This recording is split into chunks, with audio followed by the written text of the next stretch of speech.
What's going on, everyone? It's Rifle here, and thanks for checking out this Fallout 76 video. Like I said in the previous episode of Secrets and Easter Eggs within this game, that this would be a continued series. If you want to participate in this and you think you know of an Easter egg I could share in a future episode, feel free to leave it down below in the comments. That'd be greatly appreciated. And also, if you find this enjoyable, feel free to leave a like on the video and maybe give my channel a chance by sticking around and subscribing. And, well, if you don't like what you see in the future, just simply unsubscribe. But all that's totally up to you. Let's go ahead and jump into why you came to this video, these secrets and Easter eggs. The first Easter egg that I'll be going over is from The Shining. In case you don't know what The Shining is, it started off as a book written by Stephen King and then eventually became a pretty well-known movie. The movie was made in 1980 and the book was published in 1977. So 3 years after the book was made, the movie came out, and this was extremely popular back in the day and still till this day is used as a reference in some games such as here and also in other movies. This will be located over here at the Torrance house. And right off the bat here, this location alone is a reference to The Shining. The Torrance family are the main characters. There's Wendy, Danny, and Jack Torrance. And I will mention Jack Torrance is played by one of my favorite actors, Jack Nicholson. Dude is a legend. But anyways, when you come to this place, you just simply want to make your way upstairs. And don't go all the way up to the top, just head to this level and go left over here. You're just going to want to make your way to the end of this balcony. And you'll find some blocks that spell out red rum, which is murder spelled backwards. And this was used in the movie a couple times. Red rum. And not to mention this tricycle next to these blocks that spell out red rum, I think is signifying how the little boy, Danny Torrance, would, ride around his tricycle. I don't know if that's actually signifying that, but still, red rum is definitely a clear indication. Also, not to mention, if you come down here in the maze, which is also a part of the movie The Shining, you can find some valuable loot around. There's a steamer trunk, there's a safe I know in here, and not to mention some robotic enemies. But what really signifies this maze to be referencing The Shining is this fire axe here that's next to the skeleton. In case you don't know, Jack Torrance went completely psychotic with the hatchet. I'm not gonna lie, that's kind of what inspired me a little to make the intro that I did. In case you don't know what it is, here it is. I'll go ahead and play it real quick.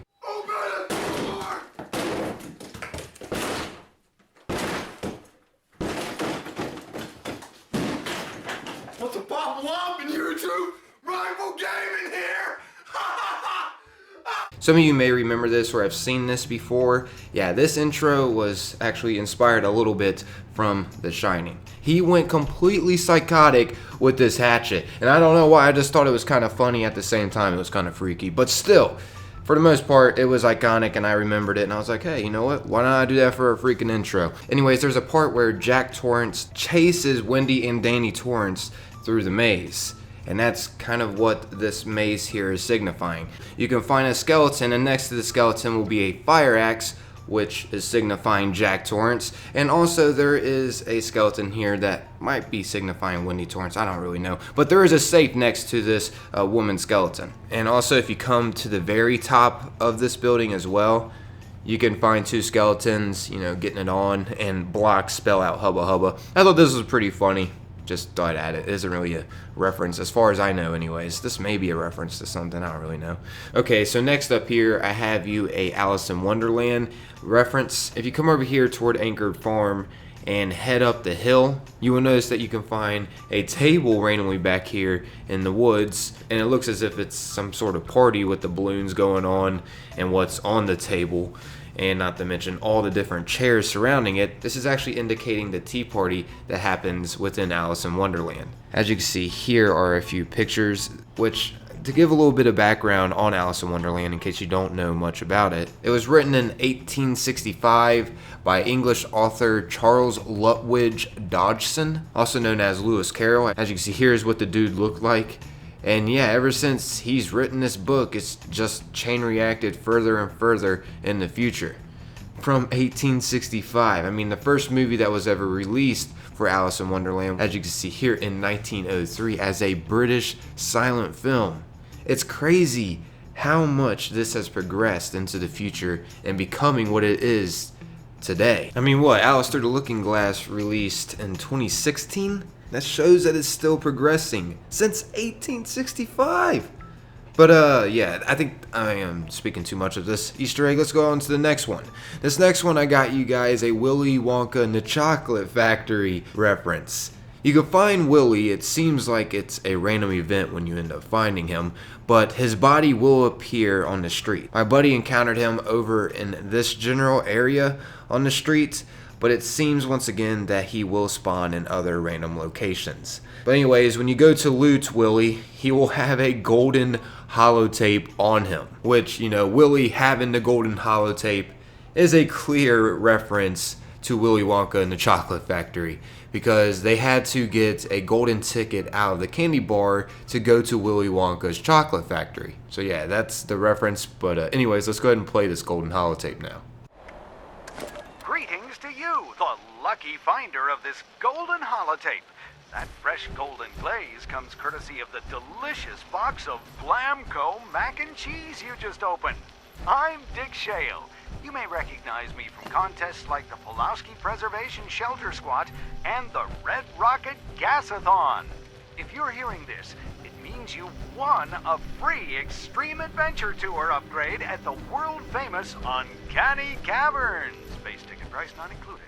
Be at the front gates at 10 a.m. on October 1st, and don't be late. In your wildest dreams, you could not imagine the uncanny surprises that await you. And as the official Uncanny Caverns tour guide, assuming your check clears, I'll see you there too. This is Dick Shale, signing off. Okay, so once you listen to the golden holotape, you'll have to go to the Uncanny Caverns, which, by the way, if you haven't found this location, you have no idea where it is, it will be marked on your map as gray, so shouldn't be that difficult to find it. And you know how the dude says, meet me there at 10 a.m. or whatever? You don't have to meet him here at 10 a.m. because we tried that and no one appeared. So just throwing it out there, don't waste your time with that. But when you get here, you just want to simply go inside the Uncanny Caverns down below, which this is actually referencing a real place that you can go to in real life and learn about this. When you go inside here, there's going to be a tour about the Night Kid, which that is referencing Bat Boy. In case you don't know, Lost World Caverns is the home of Bat Boy. As you can see here, in 1992, the Weekly World News claimed that the Lost World Caverns was the home of Bat Boy, a large-eyed, fanged human child raised in complete darkness by bats. Bat Boy's shrieking face burned itself into the brains of a generation of rabid tabloid readers. So yeah, Uncanny Caverns is referencing Lost World Caverns. Definitely really interesting, and you'll notice as I start to take the tour through Uncanny Caverns, the dialogue that we get mentions Night Kid, which is referencing Bat Boy. Check this out, I'm going to go ahead and play all of the dialogue that you can get through this tour. This is really interesting. Also, I'll be showing you some things that you might not want to pass up, as well as what you can encounter in here. Enjoy.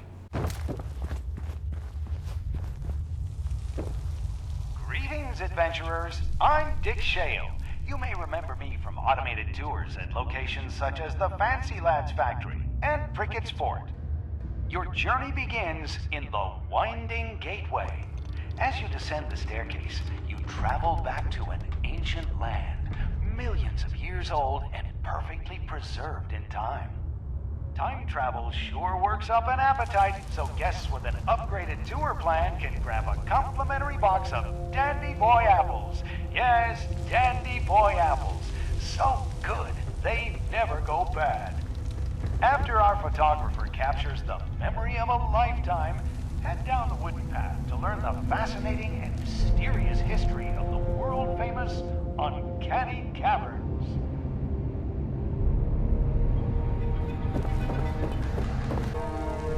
Congratulations on making it all the way down the Winding Gateway. A feat powered by the refreshing fuel of Dandy Boy apples. During this self-guided tour, you'll experience majestic natural formations that evoke an otherworldly sense of awe and reverence.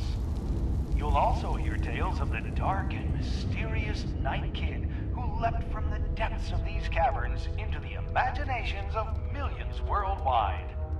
Head left to continue the tour, and please stay on the wooden path. You're now in the Royalty Room, made up of 3 beautiful natural columns named the King, the Knight, and the Squire. Fun fact, columns are formed by the natural union of stalagmites and stalactites over many years. The King column is over 200,000 years old. When first surveyed, the royalty room was filled with 2 tons of litter and dead livestock dumped by local farmers through a now collapsed hole. Head left to continue the tour, and remember, no littering.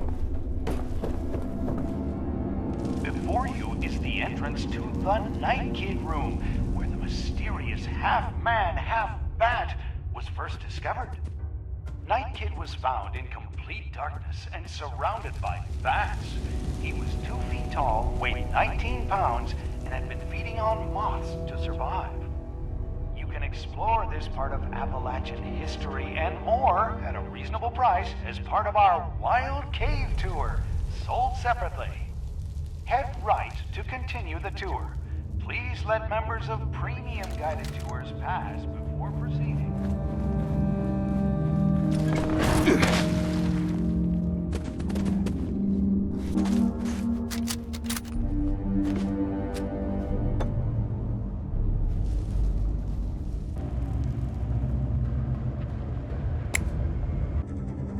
Before you leave the royalty room, we'd like you to experience the decades-old tradition of listening for Night Kid. Some say if you're quiet enough at the right time of day, you can hear Night Kid scurry around the dark recesses of the cave ceiling. Now, everybody in the tour group, take a brief moment of silence, if you dare. When you're done, head down the stairs to continue the tour. Please watch your step. In front of you is the Halfling Hole, the second stop on our guided Wild Cave Tour. The Halfling Hole, so named for its cozy size and quaint surroundings, features a natural pool with water so pure it has to be tasted to be believed. It is thought that the reason Night Kid was able to thrive for so long here is the abundant sources of shelter, fresh water, and bugs for protein. Head right to continue the tour. We remind guests to please not enter the Halfling Hole without a premium tour badge.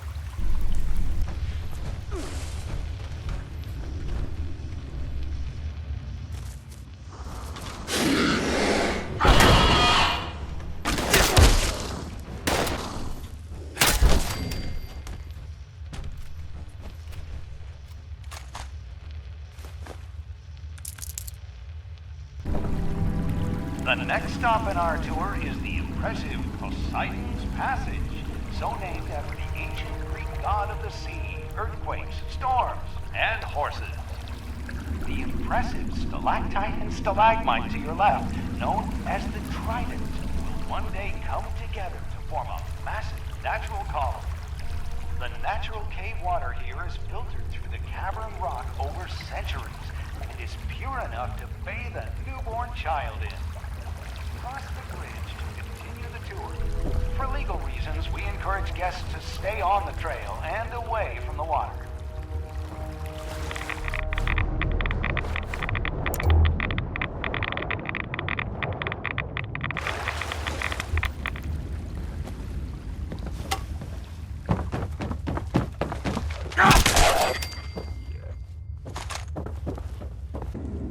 The third stop on our premium Wild Cave Tour is the Dead End, where the final standoff between Night Kid and the federal marshals took place. Night Kid, now an aggressive 5-foot-tall predator, was cornered and captured by the marshals after a lengthy and deadly chase through the caverns. He remained in captivity for a decade before he was freed under mysterious circumstances and returned to the caverns where he lives to this day. step up the right path to continue the tour. Watch out for bats.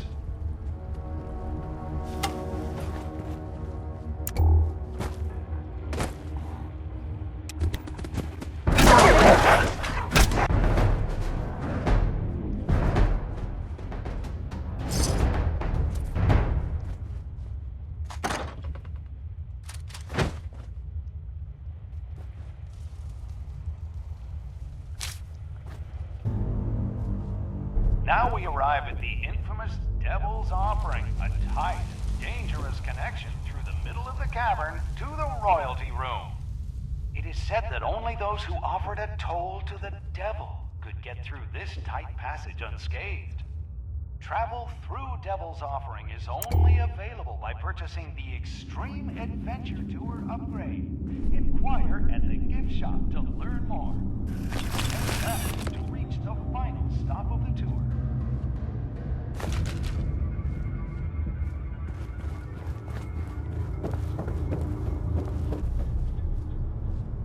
The final stop of the self-guided tour is where it all began, the War Room. It inspires both fear and respect from its size and massive formations. In the center of it all is Odin's Tooth, the largest natural cavern formation in Appalachia. It is truly a breathtaking sight to behold. We thank you for spending your time with us at Uncanny Caverns and encourage you to return soon for the Wild Cave and Extreme Adventure Tours. Head left up the stairs to exit, and please visit the gift shop on the way out. Thank you, and have an uncanny day. This is Dick Shale, signing off. So yeah, that's really it. You end up learning a little bit about Bat Boy's story, and also you can encounter a Wendigo in here, so yeah, that was a pleasant surprise. Anyways, that's about wrapping up this video. Hopefully you found these secrets and Easter eggs enjoyable, and if you found this enjoyable, consider leaving a like on the video. That's always greatly appreciated, and maybe give my channel a chance by sticking around and subscribing. And if you don't like what you see in the future, just simply unsubscribe. That's of course up to you though. I'm out of here though. Thanks for taking the time to watch and listen. Until next time, peace.